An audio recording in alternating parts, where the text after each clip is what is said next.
Hello and welcome back to the High Performance Consciousness Podcast. My name is Matthew Paddy, and again, I will be your host for the next 2 episodes, joined by my very good friend, Peter Clark Nelson, who has been at the forefront of unity consciousness movements for the last 2-3 decades.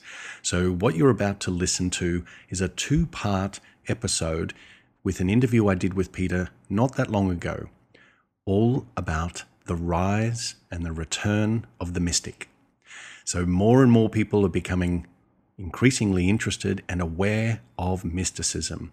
So this rise of mysticism, this rise of engaging our world through and looking at our world through a new lens is becoming more and more prevalent for those people in the transformation, healing, spirituality, and human performance niches. So enjoy the next 2 episodes, and just a little sneak peek that these 2 episodes close out the High Performance Consciousness Podcast Season 1. So enjoy the next 2 episodes. Enjoy the interaction with Peter. We cover a lot of ground, and including talking about the scissor of dimensions, a very, very interesting subject. Enjoy the episode. I'll see you in the end.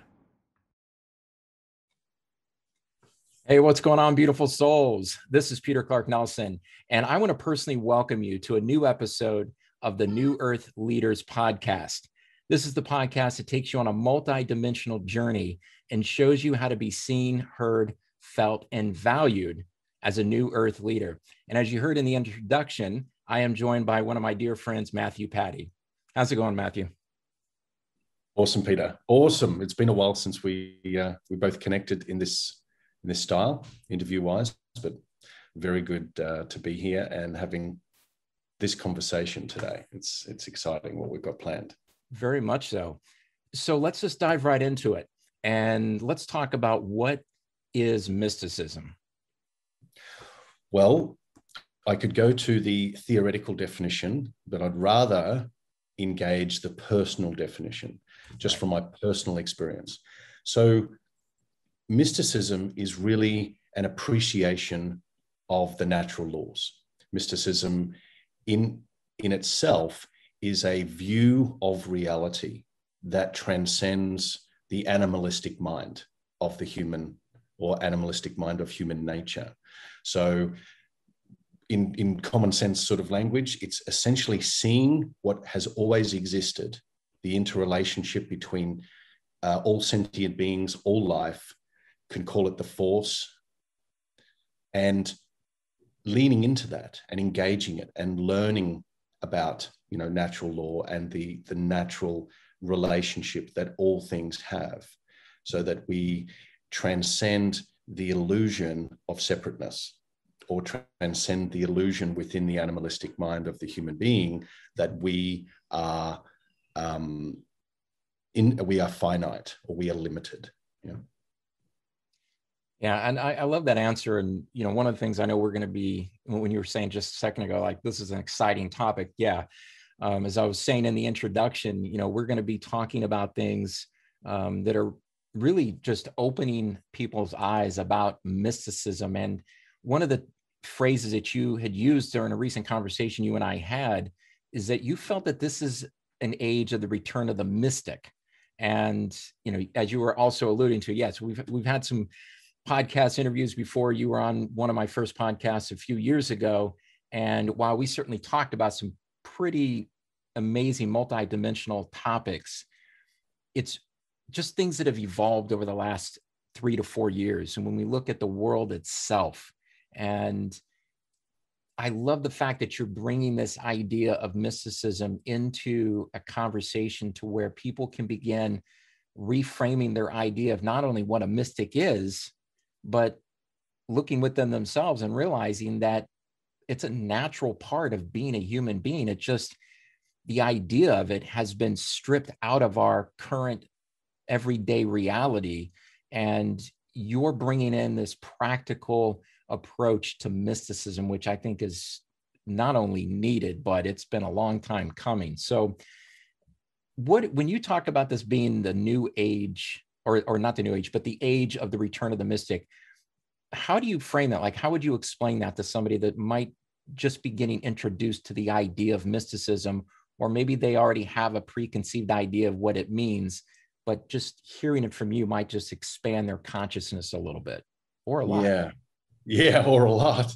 Well, let's give a little bit of backstory. So some may have heard the term or the statement that science is the contemporary language of mysticism. Now, there are purists that would refute that outright and say that science is only touching the surface and being able to penetrate the first layer or two in fully appreciating and understanding what mystics of long ago understood, knew, embodied, and practiced as part of their natural living experience or embodied experience. So what does that mean? It essentially means that we are seeing the world through a different set of lenses. We've been brought up, whether you're, 80 years, 70 years, 50 years old, 30 years, whatever it is, but the longer the time you've spent in this incarnation on the planet in this lifetime, you would have an appreciation of the institutional sort of thinking and the institutional framework that you have been enrolled into from birth. So that whole concept has been, that's another conversation altogether, but it has been to keep you within a frame of reference so that you then view life through a particular lens as being separate from all that is and separate. And so the animal kingdom is separate from the human kingdom, and the human kingdom is separate from the cosmic kingdom, and all these sorts of things, when in fact, what we are experiencing at a global level and at a more universal level, but let's just stay with global level, is no longer are we being satisfied, are we being nurtured by the outside world. So the analogy is like having a pumpkin seed squeezed between the pincer movement, so to create a new trajectory for each individual and a new trajectory for humanity. So we are being squeezed to waking up. So it's like the last piece, the last squeeze of the toothpaste tube to get the full truth out. So mysticism is really the lens through which we are seeing the world, in observing the outside world as changing, evolving, devolving, however you want to label it. It is asking people and compelling people to look back inside themselves. Now, some people have already been doing that for a long time. For the majority of humanity, they are leaning into this concept of, well, what is my relationship to self? And therefore, what is the relationship that myself, my identity, has with all of life around me? And so from a tangible perspective, some people may be leaving their jobs, selling their homes, and moving out of cities and going to the countryside, where they can feel more connected to nature, to life, to open skies and starry nights, all those sorts of things. Other people may be feeling the squeeze of their own pumpkin seed, metaphorically, at the hands of others' decisions, like they have been let go from their job, or they've taken a bit of a pay cut, or whatever it may have been. But it's had them sit inside and ask a different kind of question. I'm now being given an opportunity to change my reference of the world. I'm also now being given an opportunity to change my reference of who I believe I am and what I am capable of. And therefore, what I choose to do to either earn a living or to invoke or engage my passions. And realistically, how do I want to live my life now? So mysticism is a way of life. It is a way of life that is accessible to every single person. Mysticism really is the lens through which you view the world. And the more you open yourself in the understanding that everything is connected, then you do not need to be in any other time other than right now, this moment, in order to manifest your dreams, in order to create, in order to aspire, inspire, and most importantly, to imagine. So the mystic is mysticism is the greatest imagination act or imaginative act. Yeah. So I hope that sort of covered some ground there. Oh, definitely. And I'm trusting that those who are journeying with us and communing and exchanging in this energy, that you're not only feeling the essence of what Matthew is sharing, but that you are, if you can, take some notes. Like, obviously, if you're out walking, maybe put some notes in your phone app, or if you're at home, jot down some notes. And one thing I will invite everyone to do on any of the podcasts, especially the ones in which I'm taking a journey with a guest, is I invite you to get curious. I invite you to take a journey of your own, to do some research, to connect some dots, to take time to commune with your inner being, your inner voice, and open yourself up to receive the infallible guidance of that inner voice, because that is part of what Matthew is talking about here. And I know, Matthew, you reference, there's a lot of people who've been, consciously aware that they're mystics for a long time, but at the same time, for a very long time, there's been a very negative, low vibrational propaganda campaign that's been initiated to dismiss dismiss mystics, and to get the greater community of humanity to disengage from any inner involvement with that inner voice, their intuition, their imagination. And so when you're talking about this, some of the examples you gave and what people might be going through, there's a term that a lot of people could use and say, well, it's a reversal of fortune, right? So there's a pandemic, there's all these things that have occurred, whether you like it or you don't like it, it's happening, but is it happening to you, or is it happening for you? Are you being gifted an opportunity to finally slow down just enough to actually hear not just what your inner voice and your higher self is saying, but to actually take conscious steps in following that guidance and embodying the very essence of what a mystic really is, which is, you touched upon just near the end of there, where you're talking about the imagination. So the imagination is everything. And in going back again to, when we first started the podcast, and I referenced this in the introduction, you and I have had an opportunity, and I'm incredibly honored to have collaborated with you on a couple of courses and virtual programs. And one of the things that always left the audience and the group that journeyed with us just wanting more was when you would talk about the quantum field and the limitlessness of one's imagination.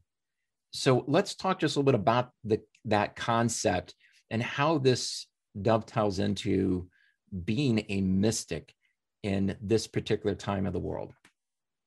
Yeah, it's a beautiful, beautiful segue, because as you can see, the illuminated brain here is really the capult, the chamber, the vessel is the skull that houses the brain, in particularly the master gland, which is the master gland, the thymus, is here. Why have I just got a blank on that? You got the master gland, the pineal gland, just had a total blank. The pituitary gland, pardon me. So the pituitary gland is the master gland. So moving energy up the spine into the capult, into the brain, and to activate those centers. So imagination is reality. Imagination is reality. So whatever you may have heard, for whether it's W. Clement Stone or Earl Nightingale or anyone else, that if you can see it and believe it, if you can conceive it and believe it, then you'll experience it or receive it. So it's the same for the mystic, except it all happens right now. So in referencing the brain and imagination, is that we moving energy through ourselves and expressing it through our imagination is the first act of reality building. It is also the last act of enjoying it and experiencing that which you've created. So it comes full circle. Mm-hmm. So imagination creates reality, which therefore to the mystic is about the heart. The mystic is about the love of creation, the love of what is experienced. And so the journey, as you so poetically mentioned, Peter, is the journey we are all on. We are all on the mystic's journey. And it may be termed or referenced as misfits or outliers or, the underdogs or whatever it may be, but there is a part of each of us that is yearning for a greater meaning to life, a yearning for a greater interpretation of what is and what is possible for us. So imagination is limitless. So I have had many people over the years say, I'm not very good at imagination. I don't have a very strong imagination. And I would say, well, I would contest that, because how often have you thought of something, whether it be positive or negative, especially negative? You have used the power of your imagination through the lens or through the vehicle of positive emotions or negative emotions to create, consciously or unconsciously, a reality. And so every single person has the faculty of imagination, and imagination is consciousness, and consciousness is reality. So to the mystic, looping back to that, is understanding that my imagination creates worlds, my imagination creates reality, my imagination creates experiences first. So that then the body, as I move energy through myself, my body, I am then invoking and bathing the cells of my body, my energy body, my physical body, my nervous system, and everything else in the same imaginative soup, as it were, or ingredients. And as I bring my body online through a very open heart, a very heart-centric self-leadership, then that which I imagine in my mind becomes real and evident and seen as fact in the outside world. So the quantum field is the same as the force, is the same as the cosmic heart, is the same as the greater mystic mind. That there is this interrelationship where one thing exists, so too does its counterpoint.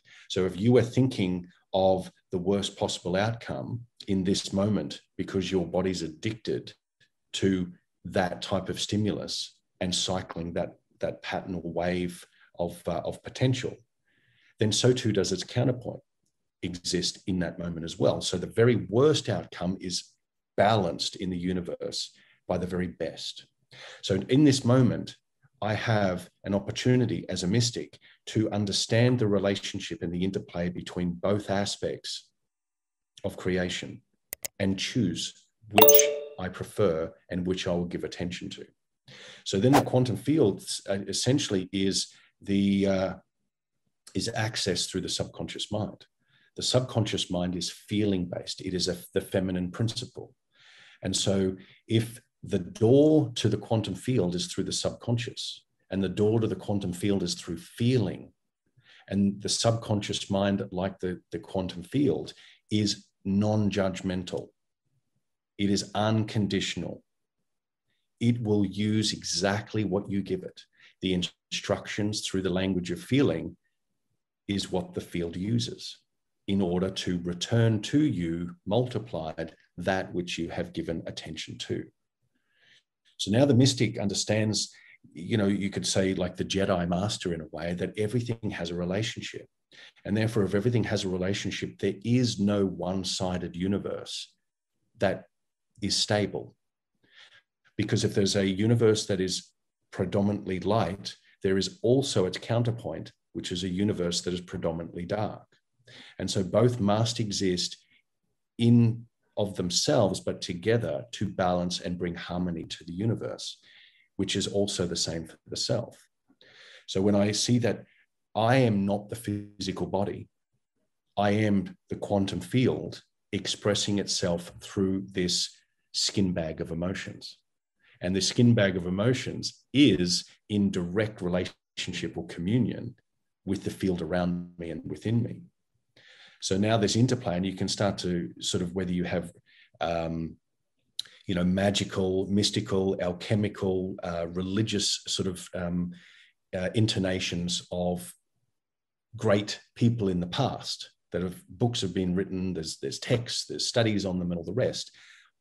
How did they arrive at embodying the beauty of balance and the beauty of relationship to all things? They arrive there through the heart, and they arrive there through their imagination. And so the illuminated brain and the illuminated heart is really the journey of the mystic, to find yourself, your true potential, your true nature in this moment, and then to link and string like a set of pearls one moment to the next, so that you can see there is an interplay that is timeless from how I feel and how I think and how I act and move through the world, the physical world, and what is returned to me from the field around me, which is, science calls it quantum.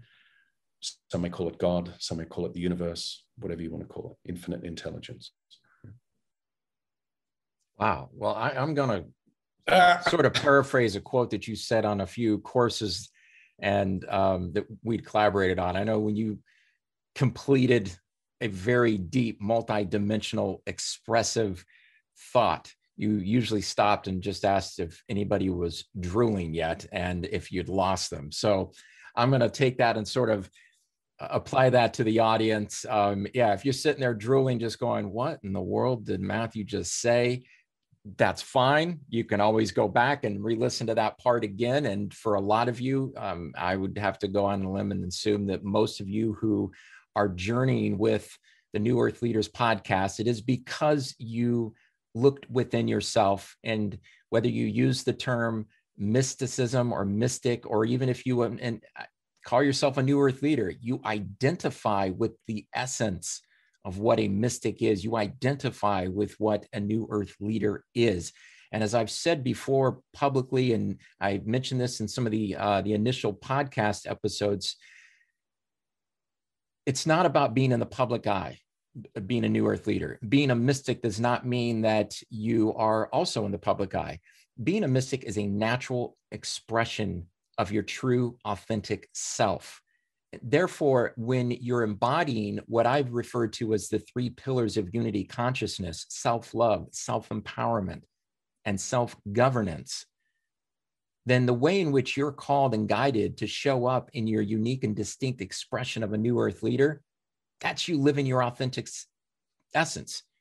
There you have it. You're a mystic. You don't need to wear some, wizard's hat or some, idea of an archetype that mainstream puts out there about what a mystic or mysticism is. It's not secretive. It's not dark.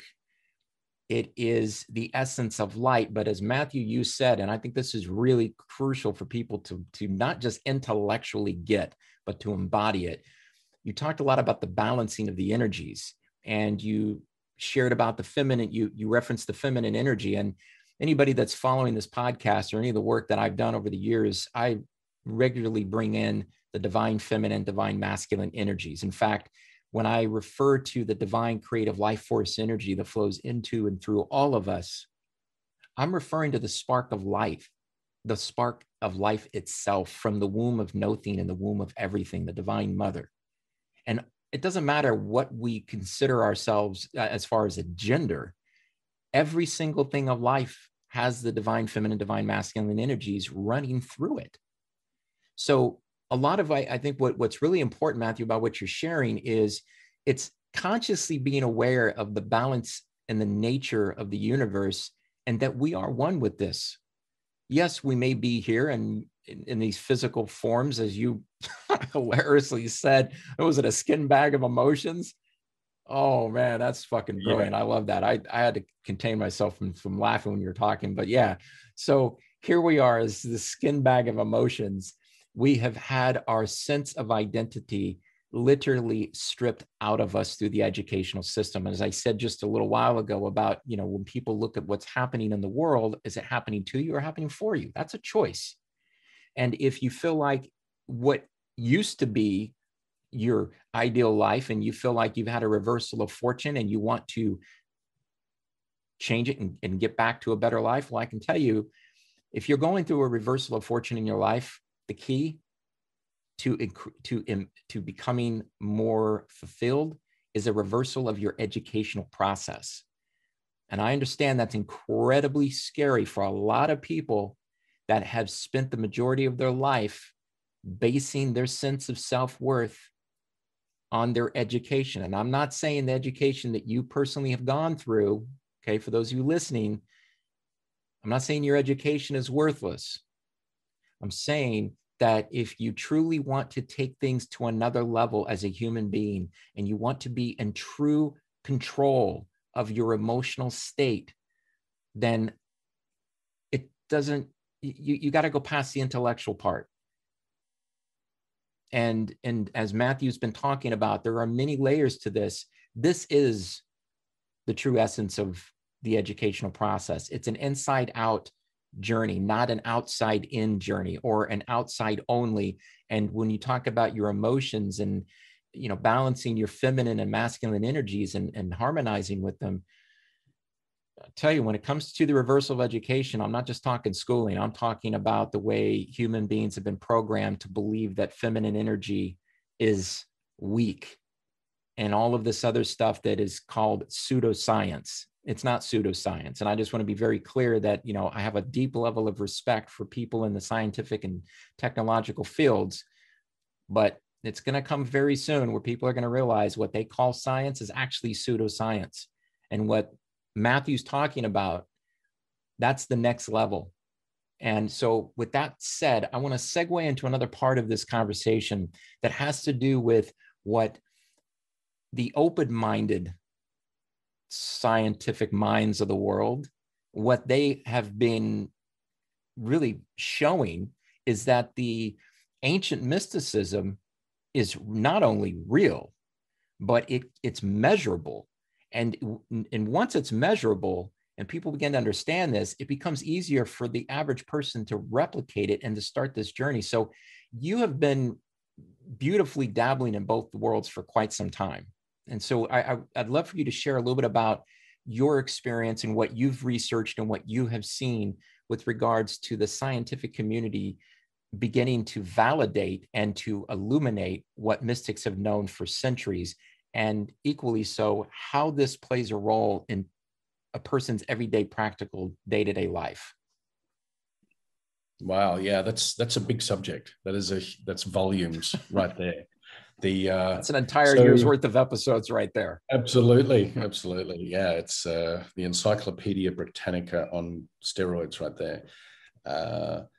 So let's think about it for a moment, that there are often 2, 3, let's just arbitrarily pick a number 3. There are 3 levels of knowledge: that which is given to the public, that which is known but not discussed behind the scenes, and that which is known and discussed very freely at a much deeper level from, and you may call them secret societies or occult knowledge, esoterics, whatever it may be. So when we think of science, we think of what we read in publications, what we see on the news, whether it's NASA or whether it's, Harvard or, wherever it's coming from, a new lab. And because it is given to us in the usual packet, framed and delivered in the usual style, there is a great number of people that will still believe that. So it's grain-fed knowledge. So grain-fed knowledge is the smallest percentage of the truth.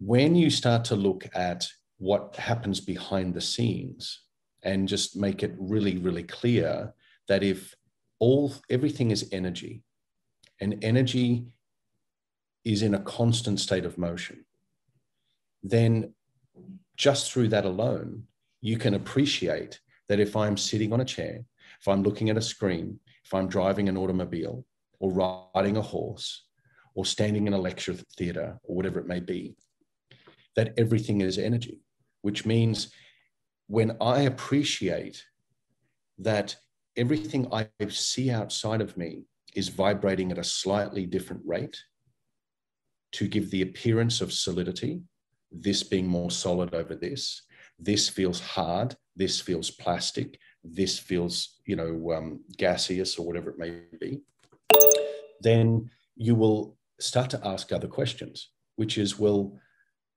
science, sort of looping back, you've got those couple of layers there, that science has already broken new ground many, many times in the last century. It's broken new ground in the last 2 centuries. Now, what the public sees is but a fraction of the breaking of new ground. And when you spoke about earlier, I can't remember the exact wording you used, but essentially, the soft practices or the alternate sort of practices, they might be seen as fringe. That you start to look at, the Eastern Bloc countries. You start to look at the, Ayurvedic sort of practices. You start to look at, the mysticism of Prussia and Russia and all the deep sort of ancient knowledge that is kept through there. Then a lot of science that has been birthed and experimentation that's been birthed out of those countries transcends the Western science by decades. And the Western science has actually adopted some of the methodologies but is not keeping that to themselves, which is the inversion of truth. So we'll keep the secrets and we'll keep people believing that they are stuck in a matrix and are finite and are limited to this body and these experiences, because they believe that everything is fixed and solid, including fate and destiny. And for science to show the world what is truly possible, it would right side, you've probably heard me say it, that turn the upside down world right side up. It would right side up a lot of the imbalance that has played out and perpetuated and maintained for millennia. And the inversion becomes the feminine. So the masculine becomes inverted and the right side up becomes the feminine. So now we are restoring to balance. And so, science is understanding more conclusively and allowing it to be released to mainstream conversations. You may not know of Dr. Joe Dispenza, you may know of other work, whether it's Bruce Lipton or, any other sort of greats in that realm, that you are a vibration and a cluster of energy that is expressing itself from waveform into particular form, into particle. So from energy into matter. So science is becoming more and more confident in the interplay between the macrocosm and the microcosm. So the macro being that we are the planets and the stars and the universes, just as the atomic structure of each cell is the planet and the universe. So the interplay that as above, so below is becoming more and more engaged and propagated through mainstream. Things like timelines, time jumping, portals, the power of meditation, the power of coherence, even some of the earlier works. You think of Dr. Lynn McTaggart in some of her great books as well, especially the intention experiment. And she starts to refer to the conversations between humans and plants.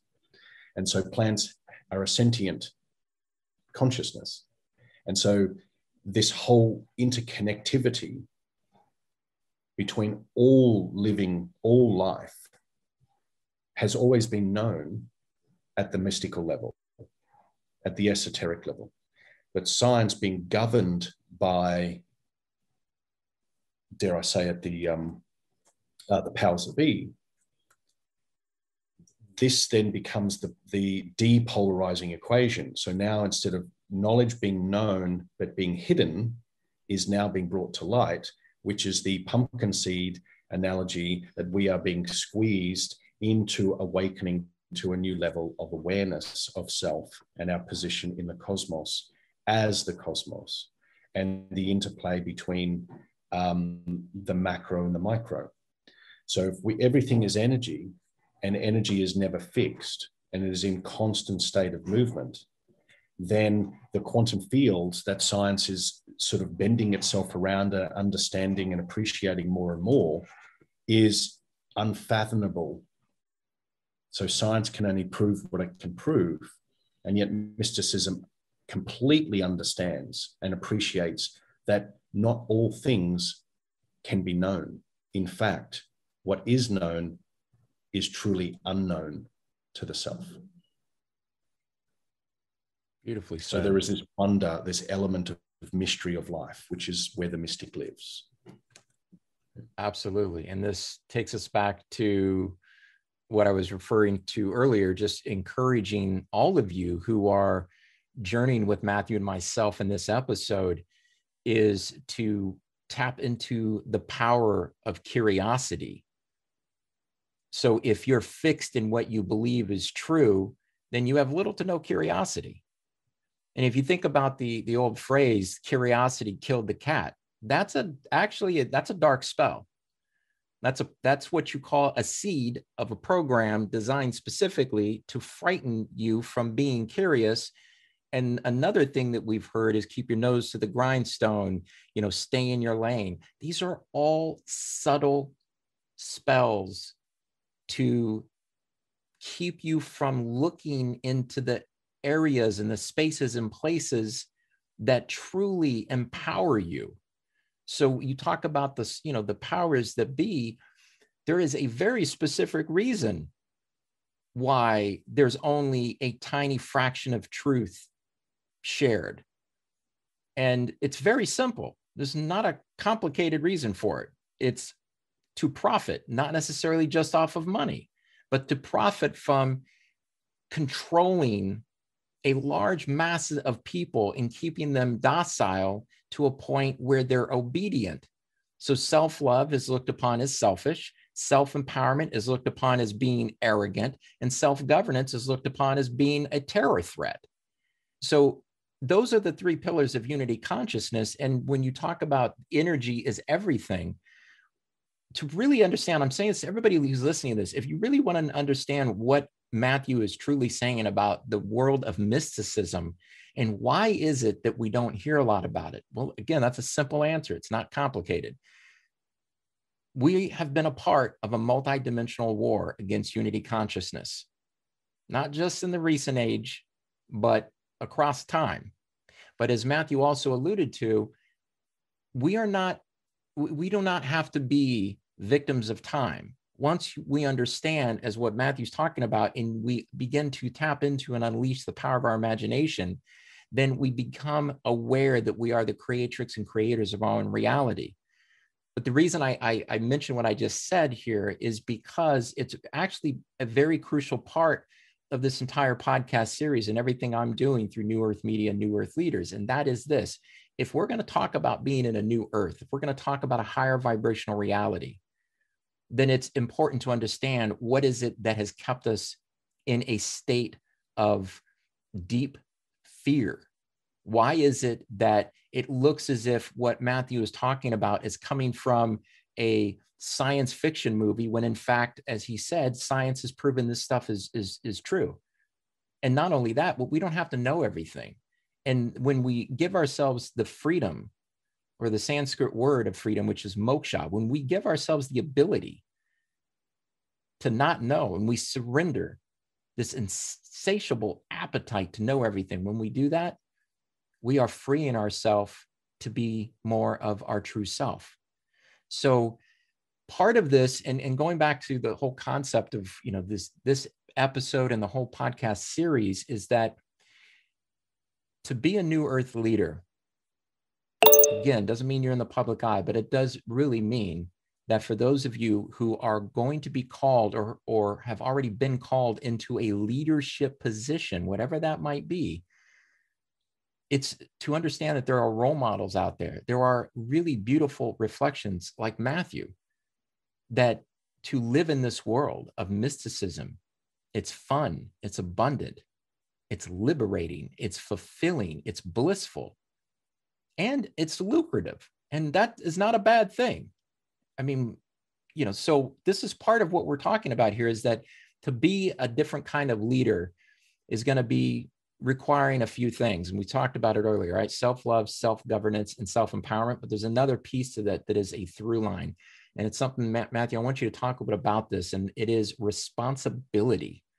It's cultivating one's own personal responsibility for the energy. As you said, energy is everything, right? So we are consuming energy, we are giving energy, and we are co-creating in an energetic field, not the least of which is our own toroidal field. So the more aware we are as human beings of our interconnectedness with all that is, the easier and the more fun everything becomes. But in order for us to be at that point on a consistent level, and not just, hey, I had a great meditation, or I work with some plant medicine, I feel fucking great. And then the next day you're like, what the hell just happened? I'm back in the same state again. If you want to start getting a little bit more balance in your day-to-day energetic flow, it starts and ends with you. And therein lies one of the most important aspects of being a true, genuine, embodied mystic or a new earth leader. Will become more apparent in part 2. So enjoy your day, and for wherever you are in the cosmos, remember to dream a better dream. I'll see you in the field.